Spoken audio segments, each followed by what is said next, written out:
माहिती होती की नागपुरात मोठ्या प्रमाणात सायबर क्राईम होत आहे, परंतु याच्या संदर्भात आधी काही लोकांना पकडलं होतं, परंतु त्यांना सोडून देण्यात आलं.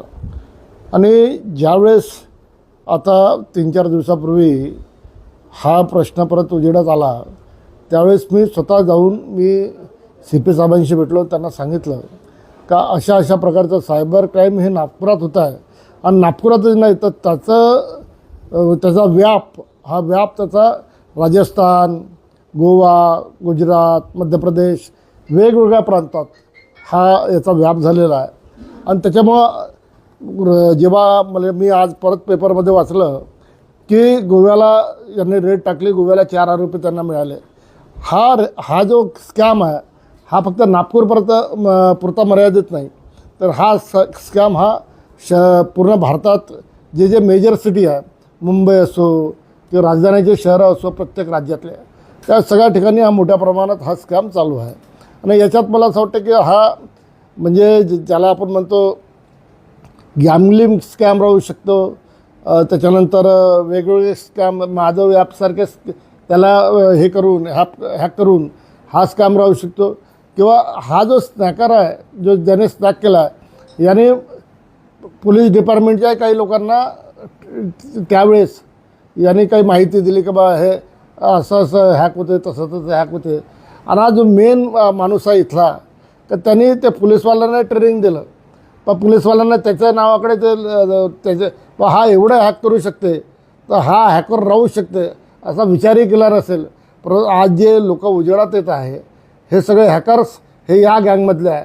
कुर्मी जरीपटकाला जा, तुम्ही खामलाला जा, तुम्ही वर्धमान नगरला जा, आणि यांचे कालपर्यंत खायची व्यवस्था नव्हती, त्यात हजारो कोटीची आसामी झाली आहे. आणि त्याच्यामुळं ह्या ॲपच्या माध्यमातून ज्यांनी मोठ्या प्रमाणात स्कॅम केलं तर सगळ्याची शहानिशा करून, आणि यांनी काय केलं, गोरगरीब लोकांचे अकाउंट जे आहे ते अकाउंट घेऊन त्या अकाउंटमध्ये त्यांच्या पेमेंट टाकून मोठ्या प्रमाणात स्कॅम हा झालेला आहे. तर मला असं वाटतं की मान्य पोलीस कमिशनर, मान्य आयुक्त नागपुरात आता 1.5-2 महिन्यापूर्वी नागपुरात झाले आहे. जो प्रामाणिक स्वच्छ प्रतिमेचा हा अधिकारी आहे, त्यांच्यापर्यंत हा स्कॅम आपण पोहोचवला तर निश्चितच नागपूरवासियांना आणि देशवासियांना या स्कॅमचं सगळं कळेल. आणि त्या माध्यमातून ते असे जे लोक आहे ज्याला आपण समाजकंटक म्हणतो, या समाजकंटक जसं आज आपण बघतो आहे का ज्या पद्धतीनं नागपुरातच नाही महाराष्ट्रात मोठ्या प्रमाणात MD सारखे तस्करी होत आहे. MDचं म्हणजे पेडलर मोठ्या प्रमाणात वाढले आहे. आणि त्याच्यामुळं अशा गोष्टीमुळं लोकांच्या सवयी बिघडतात. त्यांना सवयी बिघडल्यानंतर ते मग अशा प्रकारचे जे स्कॅम आहे ते त्या नशेच्या याच्यात ते स्कॅमही करतील आणि मोठ्या प्रमाणात लोकांची आणि देशाची लुटवणूक करतील अशी मला अपेक्षा असल्यामुळं मी CP साहेबांना निवेदन दिलं का हे ज्यांनी हे केलं आहे, जे याच्यात इन्व्हॉल्व आहे त्या सगळ्यांना, पांढरपेशा लोकांना सगळ्यांना बाहेर काढा, यांची तपासणी करा.